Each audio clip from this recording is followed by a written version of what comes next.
మన VVIT university, absolute discipline, absolute education.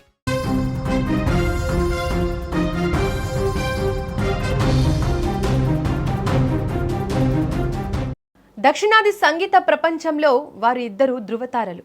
ఒకరు గాన కోకిల పి సుశీల గారు, మరొకరు గాన గంధర్వ ఎస్ జానకి గారు. దశాబ్దాల పాటు తమ మధురమైన గొంతుతో కోట్లాది మందిని ఓలలాడించిన ఈ ఇద్దరు లెజెండరీ సింగర్స్ మధ్య అసలు ఏం జరిగింది? ఇటీవల గాయని ఎస్ జానకి మృతిపై పి సుశీల గారు చేసిన కొన్ని వ్యాఖ్యలు ఇప్పుడు తీవ్ర సంచలనంగా మారాయి. మా ఇద్దరి మధ్య విభేదాలు సృష్టించాలని చూసిన వారి కళ్ళు ఇప్పుడు చల్లబడ్డాయా అంటూ సుశీల గారు ఎందుకు అంత భావోద్వేగానికి గురయ్యారు? అసలు గతంలో వీరిద్దరి మధ్య ఎలాంటి గొడవలు జరిగాయి? కొందరు స్వార్థపరులు ఆనాడు ఆడిన రాజకీయం ఏంటి? ఇప్పుడు చూద్దాం. 1950వ దశకంలోని పి సుశీల గారు ఇండస్ట్రీకి వచ్చి అగ్ర గాయనిగా దూసుకుపోతున్నారు. సరిగ్గా అదే సమయంలో అంటే 1957లో ఎస్ జానకి గారు తన అద్భుతమైన స్వరంతో టాలీవుడ్, కోలీవుడ్లలో అడుగుపెట్టారు. ఒకే కాలంలో ఇద్దరు మేటి గాయనిమణులు పోటీ పడుతుంటే సినిమా ఇండస్ట్రీలో సహజంగానే కొందరు స్వార్థపరులు రంగంలోకి దిగారు. రచయితలు, కొందరు నిర్మాతలు మరియు సంగీత దర్శకుల చుట్టూ ఉండే ఒక వర్గం వీరిద్దరి మధ్య లేనిపోని విభేదాలు సృష్టించడానికి స్కెచ్ వేసిందే. సుశీల పాడే పాటలను జానకికి ఇస్తున్నారని, జానకి ఎదుగుదలను సుశీల అడ్డుకుంటున్నారని ఆనాడు ఇండస్ట్రీ వర్గాల్లో పెద్ద ఎత్తున పుకార్లు పుట్టించారు. ఇద్దరు అగ్ర నటీమణుల మధ్య ఎలాగైనా ఫ్యాన్స్ వార్ జరుగుతాయో అంతకంటే ఘోరంగా ఈ ఇద్దరు గాయనుల మధ్య కోల్డ్ వార్ నడుస్తోందంటూ ప్రచారం చేశారనేది అప్పట్లో టాక్. అసలు సుశీల గారి ఆవేదనకు కారణం ఏంటంటే ఆనాడు కొందరు కావాలనే ఇద్దరి దగ్గరికి వెళ్ళి ఇండస్ట్రీ పాలిటిక్స్ ప్లే చేశారు. సుశీల గారి దగ్గరికి వెళ్ళి జానకి మీ స్థానాన్ని భర్తీ చేయాలని చూస్తోంది అని, జానకి గారి దగ్గరికి వెళ్ళి సుశీల గారు మిమ్మల్ని ఎదగనివ్వడం లేదు అని నూరిపోసే ప్రయత్నం చేశారు.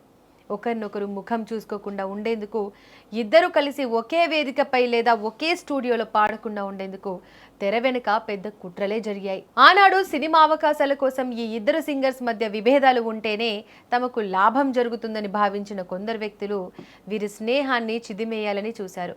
అందుకే సుశీల గారు ఇప్పుడు ఆనాడు మమ్మల్ని విడదీయాలని చూసిన వారి కళ్ళు ఇప్పుడు చల్లబడ్డాయి అంటూ తన గుండెల్లో దాచుకున్న దశాబ్దాల నాటి ఆవేదనను బయటపెట్టారు సుశీల. కానీ బయట ప్రపంచానికి, ఆ స్వార్థపరులకు తెలియని అసలు నిజమేంటో తెలుసా?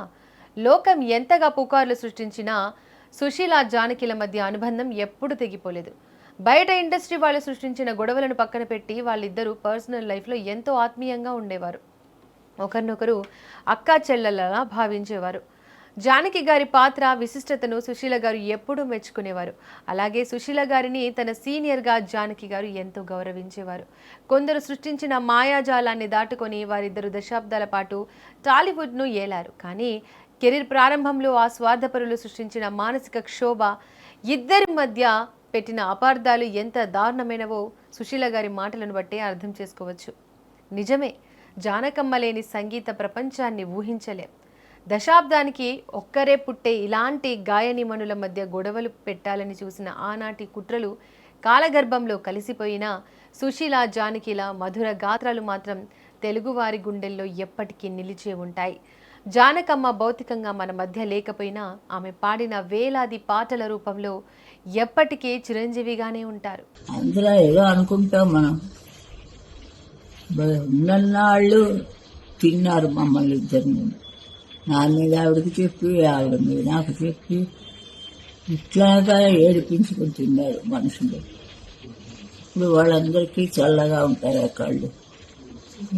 ఏం సాధించావు? పుట్టించినందుకు ఏదైనా సాధించారు. ఆవిడ అన్నీ సాధించింది, సాధించడానికి ఏమీ లేదు. బిడ్డను కన్నది, హస్బెండ్ పెళ్లి చేసుకుంది, అన్ని కూడా అది కూడా పరిపూర్ణంగా చేసింది. ఆవిడకి ఇంకా సాగే లేదు. సరస్వతి పక్కన పెట్టుకోవడానికని పిలిచి ఉంటుంది. ఏం చెప్పాలమ్మా, పర్వతం లాంటి ఇద్దరు, రెండు పర్వతాలు ఉండేవి మెడ్రాసు. ఫీల్డ్ని అంతా గడగడలాడించింది ఇద్దరిని. ఎందుకో ఆవిడ్ని దెబ్బ మీద దెబ్బ కొట్టి ఆవిడని కూడా తీసుకెళ్ళిపోయారు దేవుడు. దాంతో ఒక ఫీల్డే లేదు, మ్యూజికే లేదు. ఎన్ని రకాలు పాడుతుందో ఆ పిల్ల ఎవ్వరూ ఊహించలేదు. అందుకే ఆ అమ్మాయికి నా అవార్డు అని ఇచ్చానంటే నాకంటా గొప్పదని తెలియాలని ఆ రోజు ఆవిడకే ఫస్ట్ అవార్డు ఇచ్చాను. అదొక్కటే జీవితంలో నేను చేసిన మంచి పని.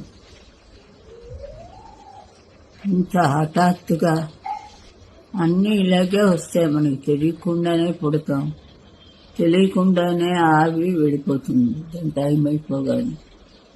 కానీ మన బంధాలు ఎన్నో బంధాలు ఉంటాయి.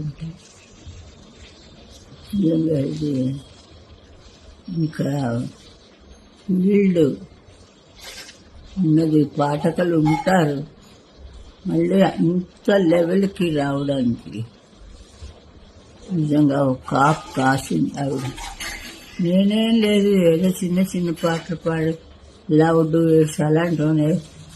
ఆ పిల్ల చాలా అన్ని రకాలను రాజావిని పాడగా ఆ రోజు ఎంతలా పాడేసింది ఆవిడ. హాల్ అంతా గగ్గుల్లిపోయింది మొగ గొంతుకుతోటి. నేను కూడా వినలేదు ఎప్పుడు మొగ గొంతుగా. ఏదో ముసలి పాట, చిన్న పాట, చిన్న చిన్న చిన్న సరదాయినవన్నీ పాడేది. ఒక సభని తీసుకువెళ్ళాలంటే ఆవిడ వల్లే అవుతుంది. ఆడియన్స్ని ఎలా ఆకట్టుకోవాలి ఆవిడకి తెలుసు. నా ముందు ఉత్సాహ విగ్రహం నేను పక్కన అంతే. అలాంటిది దానికి రోజు నా సిస్టరు లేదంటే ఏం చెయ్యాలి, ఏడుపులోంచి కళ్ళ నీళ్ళు కూడా రావటం లేదు. అసలు ఏం చెయ్యాలని కూడా ఏం తెలియదు. అంత ఆవిడకి దేవుడు సరస్వతీదేవి పిలిచి ఉంటుంది అనుకుంటాను ఆవిడ్ని. ఇక్కడ కచేరీ పాడాలి నువ్వు వచ్చేసి అని చెప్పి తీసిపోయింది.